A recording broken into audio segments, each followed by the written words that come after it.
नमस्कार, मैं हूं पवन त्यागी। राहुल गांधी की लोकसभा की सदस्यता रद्द हो गई और उनको 2 साल की सजा भी मिल गई है, लेकिन अब ऐसा लग रहा है कि उनकी मुसीबतें कम होने का नाम नहीं ले रही हैं। जहां एक तरफ उनके खिलाफ सूरत की कोर्ट ने 2 साल की सजा बोल दी है और उनके ऊपर यह आरोप सिद्ध हुआ है कि उन्होंने मोदी कम्युनिटी का अपमान किया है। पूरी एक कम्युनिटी को कोई चोर कैसे बोल सकता है। अब इस मामले में एक और नया ट्विस्ट आया है और वो ट्विस्ट आया है ललित मोदी की तरफ से। ललित मोदी जो क्रिकेट मैचों से जुड़े हुए रहे हैं और उन्होंने देश के अंदर आईपीएल कराए, अब उन्होंने राहुल गांधी को सीधी सीधी चुनौती देते हुए कहा है कि राहुल गांधी अब तैयार हो जाएं कि मैं यूके की कोर्ट में उनके ऊपर केस करने जा रहा हूं और अब उनको सबूत पेश करने होंगे और सिद्ध करना होगा कि मैं भगोड़ा हूं। आपको बता दूं, राहुल गांधी कांग्रेसी लगातार ये आरोप लगाते रहे हैं कि जो नीरव मोदी है, जो ललित मोदी है, ये भगोड़े हैं।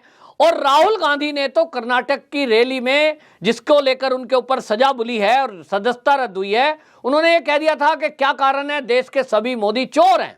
यानी उन्होंने सभी मोदियों को चोर बोल दिया। तो उसमें तो नीरव मोदी भी आता है, तो ललित मोदी भी आता है।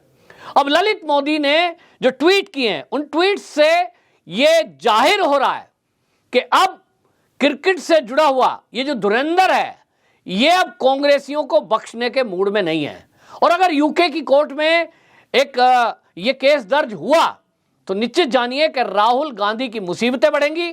और यह भी हो सकता है कि वहां की कोर्ट में जब केस चलेगा तो जेल की सलाखों के पीछे जब राहुल गांधी जाएगा तो वो अब यूके की जेलों में रहना पड़ेगा, ऐसा लग रहा है। आपको बता दूं, जो ललित मोदी है, ललित मोदी ने ट्वीट किया और उन्होंने 3 ट्वीट लगातार किए। इस ट्वीट में एक बात खास ये है कि उन्होंने इशारों में एक तरफ तो ये लिख दिया कि मेरे पास वो पुख्ता सबूत हैं कि कांग्रेसियों की विदेशों में जहां जहां संपत्ति है और किस माध्यम से उन्होंने वो संपत्ति अर्जित की है, मेरे पास इसके सबूत हैं। वो इतना दावा करते हैं ट्वीट के माध्यम से कि यदि कांग्रेसी कहेंगे तो मैं विदेशों की जो संपत्तियां हैं उसके नाम, पता और फोटो तक भी भेज सकता हूं। इसका मतलब उनके पास पुख्ता जानकारी है। ललित मोदी ट्वीट करते हैं, मैं देख रहा हूं हर ऐरा गैरा गांधी मुझे भगोड़ा कह रहा है। क्यों? क्या अब तक मुझे किसी के लिए दोषी ठहराया गया है? जबकि इसके विपरीत पप्पू उर्फ राहुल गांधी को तो सजा दे दी गई है। अब वो एक सामान्य नागरिक है, वो ये बोल रहा है और ऐसा लगता है कि सभी विपक्षी नेताओं के पास करने के लिए कुछ है नहीं और इसलिए वो गलत जानकारी दे रहे हैं, बदले की भावना रखकर बोल रहे हैं। ये पहला ट्वीट ललित मोदी ने किया और उन्होंने सीधा राहुल गांधी को पप्पू कह दिया। अभी आपको याद होगा, थोड़े दिन पहले प्रियंका गांधी वाड्रा पप्पू शब्द पर ऑब्जेक्शन कर रही थी और वो कह रही थी मेरा भाई तो कैम्ब्रिज यूनिवर्सिटी से पढ़ा हुआ है, हार्वर्ड यूनिवर्सिटी से पढ़ा हुआ है, लोग उसको पप्पू कहते हैं।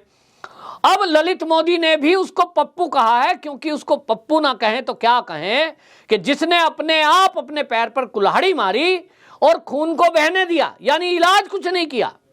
और आपको बता दूं, अब तो ऐसा लग रहा है कि राहुल गांधी के साथ जो कुछ हुआ या राहुल गांधी ने जो भी बयानबाजी की उसमें उसी के परिवार वालों का हाथ है, ताकि रास्ते से राहुल गांधी को हटाया जा सके। नहीं तो राहुल गांधी के पास ऐसे बड़े बड़े वकील हैं, अभिषेक मनु सिंघवी जैसे वकील जो कि सुप्रीम कोर्ट में जाने माने वकील हैं, उनके होते हुए यदि एक ऐसे केस में सजा हो जाए, जैसे पहले भी उन्होंने इसके लिए क्षमा मांगी है, लेकिन कुछ नेताओं ने राहुल गांधी को ऐसा चने के झाड़ पे चढ़ाया कि उनको यह कह दिया कि मैं सावरकर नहीं हूं, राहुल जी आप माफी मत मांगना, चिंता मत करो, कुछ नहीं होगा। तो अब ये देखने की बात है कि राहुल गांधी जिस तरह की बयानबाजी कर गए, जिसकी सजा अब उनको मिलने जा रही है, एक सजा मिल गई, अभी और दूसरे केस में होना बाकी है। और अगर ललित मोदी के ट्वीट्स पर अगर भरोसा करें तो निश्चित जानिए कि राहुल गांधी को अब यूके की कोर्ट में प्रस्तुत होना पड़ेगा। और अगर वो आरोप सिद्ध नहीं कर पाए तो यह भी निश्चित जानिए कि वो यूके की जेल में कहीं आपको बंद दिखाई दे सकते हैं। क्योंकि हमारे भारत में भले ही कानून जो है वो ढीले हों और किन्हीं नेताओं को लाभ मिल जाता हो, लेकिन विदेशों में कानून बड़े सख्त हैं साहब। वहां अगर आपके ऊपर आरोप लगा है और आप सिद्ध करने में नाकाम रहते हैं तो सख्त सजा है। वहां जो है ये बड़े बड़े वकीलों को हायर करेंगे तो भी या तो माफी मांगनी पड़ेगी, नहीं तो सिद्ध करना पड़ेगा। तीसरा रास्ता इनके पास नहीं बचेगा। अब देखना होगा कि ललित मोदी ने जब ट्वीट करके राहुल गांधी की पोल खोलते हुए उनको चुनौती दी है कि मैं आपको यूके की कोर्ट में लाऊंगा, तो अब देख रहे हैं कि कितने दिन बाद ये मुसीबत शुरू होती है। हालांकि आपको बता दूं, आईपीएल मैच कराने वाले ललित मोदी ने यह भी कहा कि 15 साल में मैंने आज तक एक पैसा नहीं लिया और भारत की किसी कोर्ट में मुझे दोषी ठहराया नहीं गया। और यह हकीकत है। आप देखिए कि जिस तरह से ये कांग्रेसी लगातार प्रहार कर रहे हैं। 2014 के बाद से बार बार कहा जा रहा है कि मोदी सरकार ने ये ललित मोदी को, नीरव मोदी को भगा दिया, भगोड़ा भगोड़ा शब्द इस्तेमाल कर रहे थे। बात तो यह है कि ये जितना भी कारनामा हुआ वो तो कांग्रेस के टाइम में हुआ। मोदी सरकार के बाद में क्या कोई देश के पैसे को लेकर के कोई भी उद्योगपति भारत से भागा है? निश्चित रूप से नहीं। लेकिन कांग्रेस के पास कोई मुद्दा नहीं है, मोदी को घेरने के लिए कोई उद्योगपति का नाम नहीं है, तो ये आर्टिफिशियल मुद्दे बना रहे हैं, जिसमें कि अडानी का मुद्दा इन्होंने बनाया। कोई विदेशी संस्था की रिपोर्ट उठा के ले आते हैं, फिर कहते हैं कि साहब देखिए फला फला एजेंसी ने ये अडानी के बारे में ये छापा है, ये रिपोर्ट प्रस्तुत की है, अब मोदी जी इसमें जवाब दें। भाई, विदेश की धरती पर कोई एक ऐसी संस्था वो भारत से क्यों लगाव रखेगी? भारत की तरक्की से चिढ़ने वाले, भारत की अर्थव्यवस्था में जिस तरह का सुधार आया है उसको देखते हुए दुनिया के कई ऐसे देश हैं जो भारत की इस तरक्की से बेचैन हैं और वो चाहते ही नहीं है कि भारत तरक्की करे, तो भारत के उद्योगपतियों को टारगेट करें। नंबर 2 स्थिति तक पहुंचने वाला यदि भारत का कोई उद्योगपति बना तो वो तो अडानी बना, और इसलिए अडानी टारगेट हो रहा है। इसके पहले अंबानी टारगेट हो रहा था। आपको किसको याद नहीं है कि जब दिल्ली में किसान आंदोलन चल रहा था, उसी समय आंदोलन चल रहा था 3 कृषि बिल को लेकर, लेकिन पंजाब के अंदर टारगेट किया जा रहा था अंबानी को। जियो के टावर, उनके कनेक्शन काटे जा रहे थे, जनरेटरों को चुरा कर लोग ले जा रहे थे, और यह खुले तौर पर कहा जा रहा था कि ये जो है अडानी अंबानी किसानों की जमीन ले लेंगे, जो कि बिल्कुल झूठ था।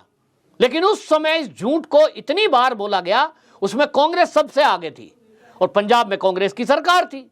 उस सरकार के होते हुए ये अडानी और अंबानी को टारगेट किया गया और बिल्कुल साफ दिखाई दे रहा था कि मकसद है कि देश के उद्योगपतियों को झटका देना, उनकी अर्थव्यवस्था को बर्बाद करना, ताकि भारत तरक्की ना करे।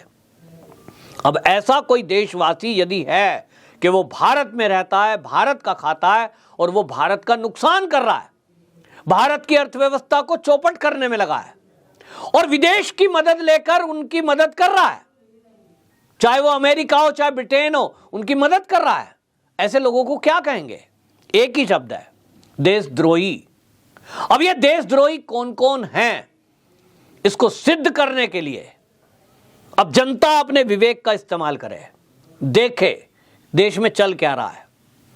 आप देखें, राहुल गांधी कैम्ब्रिज यूनिवर्सिटी गए तो वहां कह के आए कि भारत में लोकतंत्र नहीं है और आप हमारी मदद करें। इस तरह की बयानबाजी करके आप विदेशी मदद के सहारे इस तरह की बातें करते हैं और देश के सभी लोकतांत्रिक व्यवस्थाओं पर आपको भरोसा नहीं है। आप कहते हैं कि यहाँ के न्यायालय मोदी के दबाव में हैं, आप कहते हैं कि यहाँ जो ईडी है और सीबीआई है ये सब आरएसएस वाले हैं, आपको इलेक्शन कमीशन पर भरोसा नहीं है। तो अब निश्चित जानिए कि जब ये केस ललित मोदी यूके की कोर्ट में करेंगे तो ये जो कांग्रेसी है कम से कम ये नहीं कह पाएंगे कि जी मोदी के दबाव में वो केस दर्ज हुआ, मोदी के दबाव में सजा हुई। अब जहां तक कि ये बात ललित मोदी ने जो ट्वीट करके की है, इसमें इतना तो तय है कि राहुल गांधी की मुसीबतें भी बढ़ेंगी और अब राहुल गांधी के साथ साथ ये भी आपको देखने को मिलेगा कि जिन कांग्रेसियों ने ललित मोदी के सहारे से विदेशों में संपत्ति अर्जित की हैं, उनका भी खुलासा ललित मोदी करेंगे, ऐसे उनके ट्वीट से पता लगता है। तो इनको भारत की किसी कोर्ट पर भरोसा है नहीं। भारत का कोर्ट, भारत का कोई न्यूज़पेपर, न्यूज़ चैनल इनके बारे में अगर खबर चलाएगा तो ये फैलाएंगे कि साहब ये तो हमें भरोसा ही नहीं है, ये तो मोदी जी के दबाव में न्यूज चल रही है, उसको तो कह देंगे गोदी मीडिया। लेकिन अब देखना होगा कि जब यूके की कोर्ट में राहुल गांधी और कांग्रेसियों के विरुद्ध केस चलेंगे तो वहां का मीडिया जब खबर प्रसारित करेगा और वहां का न्यायाधीश जब इनको सजा देगा तब ये क्या बोलते हैं। नजर बनाए रखेंगे और हम आपको एक एक अपडेट बताते रहेंगे। आपकी क्या राय है कमेंट बॉक्स में जरूर लिखें। वंदे मातरम।